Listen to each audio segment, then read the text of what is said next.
Hello, good morning, student. Today we will discuss our next topic in our first chapter in science. Our topic is storage and distribution. जैसा कि student हम सभी जानते हैं, जब भी हमारा क्रॉप प्रोडक्शन होता है उसको स्टोर करने के लिए और उसका डिस्ट्रीब्यूट करने के लिए हमें बहुत सारे रिसोर्सेज की ज़रूरत पड़ती है. Food materials which contain high amount of moisture gate spoiled easily when kept for some time at room temperature. The storage of grains on large scale is done in granaries and silos. In the storage, it is necessary to protect the grains from pests, insects and rats. Thus, proper storage of food materials is very important. जैसा कि बच्चों हम सभी जानते हैं, देखो जो भी हमारे अनाज होते हैं उनको ख़राब ना होने के लिए हमें क्या करना पड़ता है, उनको मॉइस्चर से बचाना पड़ता है. अगर मॉइस्चर से नहीं बचाएंगे तो क्या होगा, जो हमारे अनाज होंगे वो ख़राब हो जाएंगे, सड़ जाएंगे. तो उसके लिए हम किस में रखते हैं उनको, ग्रेनरीज़ में. There are two types of storage. देखो बच्चों हमारे दो प्रकार के क्या होते हैं स्टोरेज, एक तो ड्राई स्टोरेज होता है और एक कोल्ड स्टोरेज होता है. तो बच्चों हम सबसे पहले पढ़ेंगे dry storage. In this method food grains are dried in the sun to bring down the moisture content below 40% of weight to prevent attack any by pest. जैसा कि हम सभी जानते हैं बच्चों, इस तरीके से क्या होता है, जो भी हमारे फूड ग्रेन्स होते हैं उनको हम पहले तो सुखाते हैं. सुखाने के बाद क्या करते हैं, सुखाते हैं ताकि उन पे जो कीड़े मकोड़े हैं वो अटैक ना कर सकें. और जब सुखा देते हैं तो उनका वज़न क्या होता है, लगभग 14% कैसा हो जाता है, कम हो जाता है. The dried food grains are then weighted, packed gunny bags and transfer to properly ventilated halls called godowns और ग्रेनरीज. जब हम उनको उसमें रख देते हैं तो क्या होता है, ये सब चीज़ें हमारी प्रॉपर वे में एकदम पैक करके रख दी जाती हैं ताकि उनको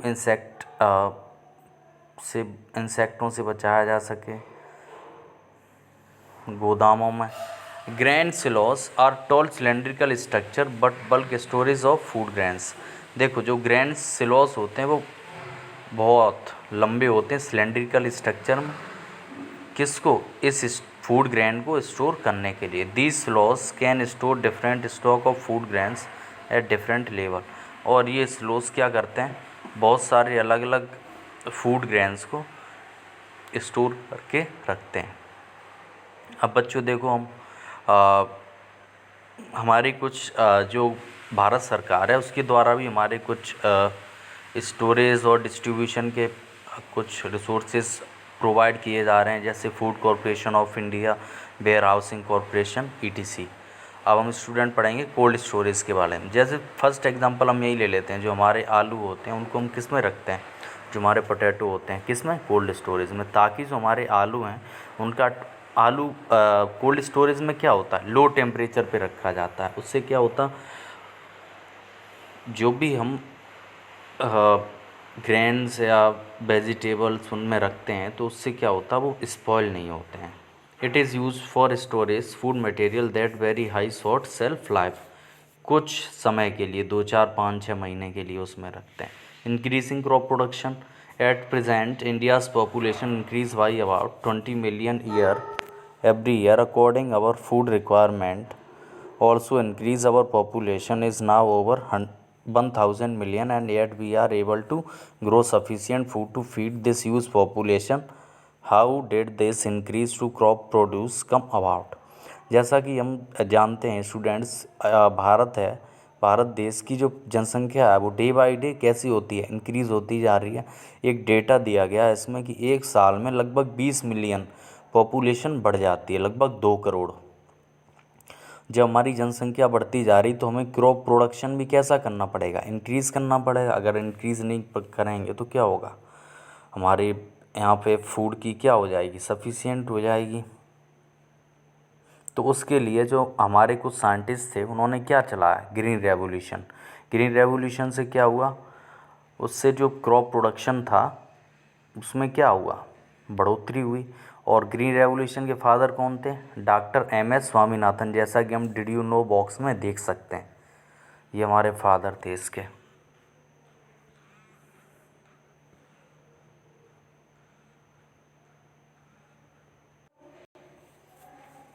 स्टूडेंट, हमारा नेक्स्ट टॉपिक है फैलोइंग।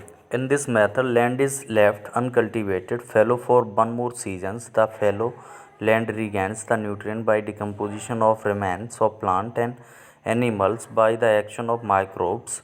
देखो बच्चों, फैलोइंग में क्या होता है, जब हमारी जो भी हमारा खेत होता है, जो भी फील्ड होता है, उसको एक साल एक सीज़न के लिए हम क्या कर देते हैं, उसको छोड़ देते हैं, ताकि मतलब जो उसने जो न्यूट्रिएंट लॉस किए थे किसी फसल को उगाने में, तो वो दोबारा से उसको रीगेन कर सके। क्रॉप रोटेशन में स्टूडेंट हम क्या करते हैं, जैसे हमारा खेत है उसमें हमने एक फसल उगाई, जैसे गेहूं की फसल उगाई है, तो उसके बाद हम दोबारा से कोई ऐसी फसल नहीं उगाएंगे जो ज़्यादा से ज़्यादा न्यूट्रिएंट गेन करती हो, ताकि हम कोई ऐसी फसल उगाएंगे जिसे कम से कम न्यूट्रिएंट की ज़रूरत पड़ती हो। जैसे कि हमारे कुछ एग्जांपल दिए गए हैं इसमें, जैसे प्लांट लाइक पी और सोयाबीन इन दी नेक्स्ट सीजन। और जैसे हमने एक फसल गेहूं की उगाई है, तो नेक्स्ट सीजन में हम कौन सी फसल उगाएंगे? सोयाबीन और पी की। स्टूडेंट, मिक्स क्रॉपिंग क्या होती है? मिक्स क्रॉपिंग में इन दिस मेथड 2 और more crops are grown together in the same field. जब हम एक ही खेत में 2-3 फसलें उगाते हैं तो उसे हम क्या बोलते हैं? Mix cropping. The crops are selected such that the nutrient requirement of one crop is fulfilled by the other. हम फसलों को भी उस हिसाब से ही चूज़ करते हैं, ताकि leguminous crops are pea, soybean and cereals crop और व्हीट और rice can be grown together.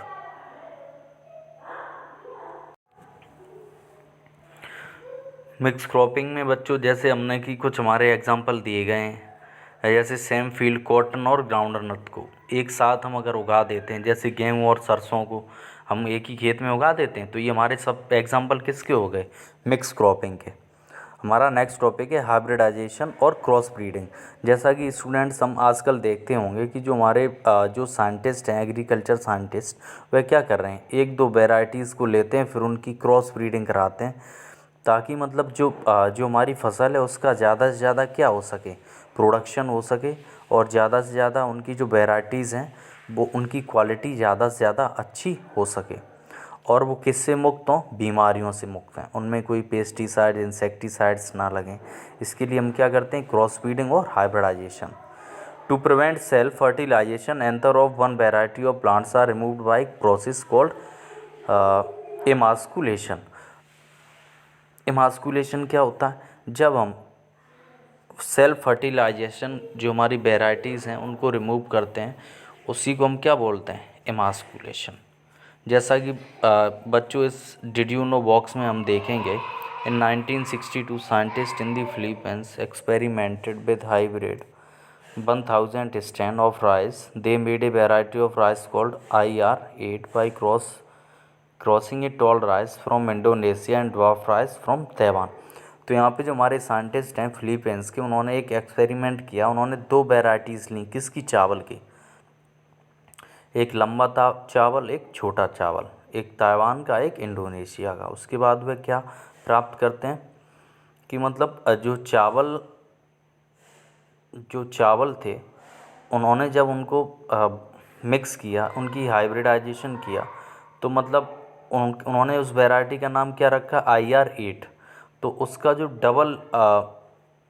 Double yield, मतलब ज़्यादा से डबल दुगना क्या हुआ? प्रोडक्शन हुआ उस चावलों में।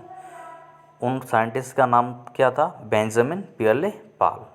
और ये कब किया गया? 1906 में, और 1989 तक वो जीवित रहे, और उनको भारत द्वारा उन्हें एग्रीकल्चर रिसर्च का हेड बनाया गया, चेयरमैन बनाया गया। फूड ऑब्टेन्ड फ्रॉम एनिमल्स में क्या है? Like plant animals also give us different food of type of food. A number of domestic animals such as cow, buffalo, goats, duck, hens, fish, honeybees provide us with food The taming such animals specific purpose is called domestication. This is also called rearing. All domesticated animals used by men are called livestock. देखो बच्चों, जैसा कि हम सभी जानते हैं, जब हमारे जो विभिन्न प्रकार के जो भी हम जानवर पशु पालते हैं वो हमें क्या प्रोवाइड कराते हैं? फूड। कोई दूध देता है, कोई हमें ऊन प्रोवाइड कराता है, कोई मीट प्रोवाइड कराता है। तो ये सब क्या होते हैं? इनसे हम क्या प्रोवाइड करते हैं? फूड। ये सब ये हमें फूड प्रोवाइड कराते हैं। देखो ब्रीडिंग क्या होती है? It is a method of producing animal with desired characteristic through selective breeding we can get high meat milk yielding animals. Breeding में क्या होता है, जब हम ज़्यादा से ज़्यादा अच्छी हमारी जब ब्रीडिंग होगी तो उससे क्या होगा, हमें दूध की पैदावारी भी ज़्यादा होगी और मीट का भी हमारी पैदावारी ज़्यादा होगी। फीडिंग क्या होती है? जिस तरीके से जो हमारे जानवर होते हैं उनको हम बैलेंस डाइट खिलाते पिलाते हैं और उनका जो हेल्थी ग्रोथ और डेवलपमेंट कराते हैं, उसी को हम क्या बोलते हैं? Feeding. Cattle, cows, buffalo and bullocks are also known as cattle. हमारे पशु क्या होते हैं? जैसे गाय, भैंस और जो हमारे बैल होते हैं, ये सब क्या हो गए? Cattle. Cow and buffaloes provide milk, जबकि हमें जो गाय और भैंस होती है दूध प्रदान करती है। From milk we get other food products such as butter, ghee, cheese. और दूध से हम विभिन्न प्रकार के प्रोडक्ट्स बनाते हैं, जैसे बटर, मक्खन हो गया, घी हो गया, पनीर हो गया। The animals that give us milk are called milch animals. जो भी जानवर हमें दूध प्रदान करते हैं उन्हें हम क्या बोलते हैं? Milch animals. Bullock are used in agriculture operators such as plowing. The hide of cattle is also used to make leather products. देखो जो हमारे बैल होते हैं उनको हम इस्तेमाल कहाँ करते हैं? अपने खेतों में, खेतों की जुताई के लिए। और कुछ जो बैल्स होते हैं, जो भी हमारे जानवर होते हैं, उनकी जो स्किन होती है उससे क्या बनता है? लेदर। सीप and goats, sheep are reared for wool, meat and skin. Goat are reared for meat, milk, hair and skin. देखो जो भेड़ और बकरियां होती हैं उनकी जो हेयर होते हैं और जो वूल होती है उससे क्या बनते हैं? हमारे क्लोथ्स बनते हैं और वो हमें मिल्क भी देती हैं और मीट भी प्रदान करती हैं। पोल्ट्री, पोल्ट्री में क्या हो गया? जो भी हमारी जो हैंड्स होती हैं, मुर्गियां होती हैं, बतखें होती हैं, और वो हमें क्या देती हैं? अंडे देती हैं और मीट देती हैं। Pisciculture, pisciculture is a science in which we studied about fish farming, जिसमें हम फिश की फार्मिंग के बारे में पढ़ते हैं, वो हमारी क्या कहलाई जाती है? फिशिकल्चर। ऑयल्स, देखो फिश भी हमें क्या प्रोवाइड करती हैं? मीट। और फिश का जो oils obtain from some fishes are rich source of vitamin A and D. जो भी मछलियों से हमें तेल प्राप्त होता है वो सबसे अच्छा स्रोत किसका होता है? विटामिन ए और डी का। एपीकल्चर क्या होता है? Honey bees provide us two important substance honey and wax. Since these bees provide us honey they are named as honey bees. Bees are economically important. देखो जो हमारी एपीकल्चर क्या हो गई? Apiculture is a science in which bee are rearing honey bees. जब हम जो हमारी मधुमक्खी होती हैं उनका पालन करते हैं, उसी को हम क्या बोलते हैं? एपीकल्चर। जो हमारी बीज होती हैं उनसे हमें क्या मिलता है? एक तो शहद मिलता है और उनसे क्या बनता है? हमारा वैक्स, जिसे हम मोम बोलते हैं। बी कीपिंग, एपीकल्चर क्या होता है? बी कीपिंग और apiculture is the maintenance of bee colonies commonly in man made hives by human. A bee keeper, a apiarist keeps bees in order to collect their honey and other product that the hive produce. A location where bees are kept is called apiary और B yard. जैसा कि बच्चों हम सभी जानते हैं B keeping क्या होती है? जहाँ पे मधुमक्खियों को रखा जाता है। कौन रखता है? जो भाई हमारे जो एपियारिस्ट होते हैं वो रखते हैं। कुछ हमारे बॉक्सेस होते हैं उनमें मधुमक्खियों को रखा जाता है और उसी से हम क्या गेन करते हैं? जो मधुमक्खियों का जो शहद होता है, जो हनी होती है, उसको। Student, this is our chapter is finished.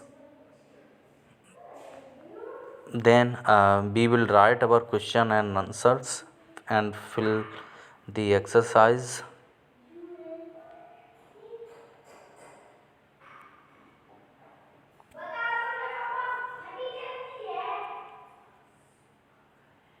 Student, fill this exercise and write down in your notebook